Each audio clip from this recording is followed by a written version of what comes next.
ces profils types-là vont avoir du mal à être dans des cases ou vont avoir du mal à se soumettre, effectivement. Sur un plan relationnel, sur un plan de la santé, pardon, ils vont être hyper nerveux, ils pourront avoir de l'hypertension, ils pourront avoir des problèmes de foie parce qu'ils sont sujets aux colères, donc le foie, voilà. Et ils pourront aller jusqu'au burn-out parce que je ne sais pas. Voilà. Alors, vous me direz, bah oui, mais bon, alors on fait quoi? Ils ont 30 ans, 40 ans, 50 ans, qu'est-ce qui se passe là avec les structures? Eh bien, la nature est bien faite. Notre machine intérieure est un système intelligent à lui propre. À un moment donné, à force d'être enfermés, par exemple les structures de soumis, ils vont avoir à un moment donné de leur vie, autour des 38, 42, 45, 46, il y en a qui le font un peu plus tard. Rien à voir avec la crise du démon de midi, c'est pas ça. C'est ce prémisse du soi qui arrive. C'est vraiment l'individuation, c'est vraiment ça qui arrive.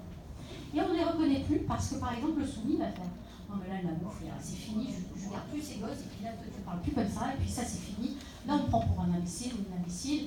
Et puis j'en ai marre, là, j'étouffe, c'est fini, là, j'en peux plus. J'ai envie d'être moi, et là, je pense à moi. » Et là, il y a la puissance du soi.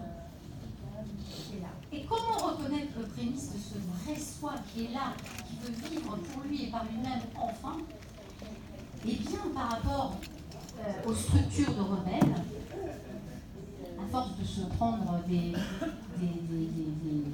trois mariages, etc., et puis des relations ping-pong, et puis de se faire virer, et puis tiens, ça marche pas, puis j'en ai marre, et bien, eux, à un moment donné, ils vont dire, ah, puis des burn-out, bien sûr, j'en peux plus, j'ai besoin d'aide. Et là, eux vont demander de l'aide. Et là, au lieu de se bagarrer, c'est je rends l'âme, là, c'est bon, là, je rends les armes, pardon. Et donc là, eux aussi, ils seront avec ce prémisse du soi qui arrive.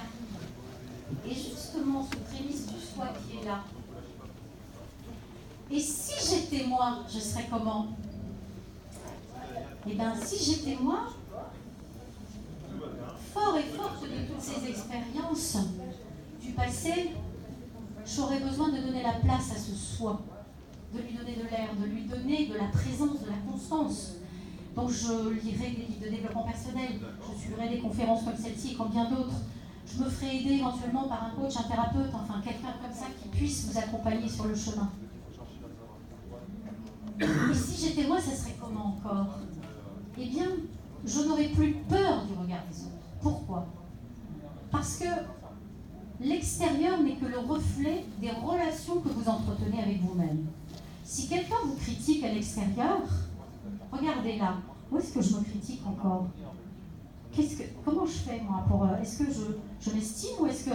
Comment ça se fait? Parce que ça, il y a quelque chose en nous qui se dégage. Et si j'étais moi, ça serait comment encore? Eh bien, je n'aurais pas besoin de me pardonner, de me juger, de me critiquer. Pourquoi? Parce que je saurais que chaque vibration, que chaque événement qui m'arrive provient de ma vibration que j'envoie autour de moi et dans l'univers. Que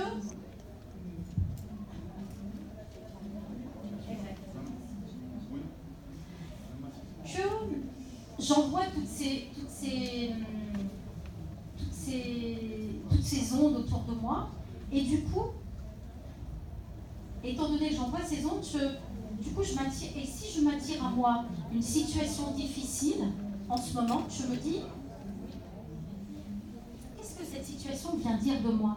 Comment je peux atténuer ce qui se passe? Ou au contraire, comment je continue à renforcer quelque chose qui est difficile en face de moi? Parce qu'on est co-créateur, parce qu'on l'enrichit, mais tout dépend de sa perception.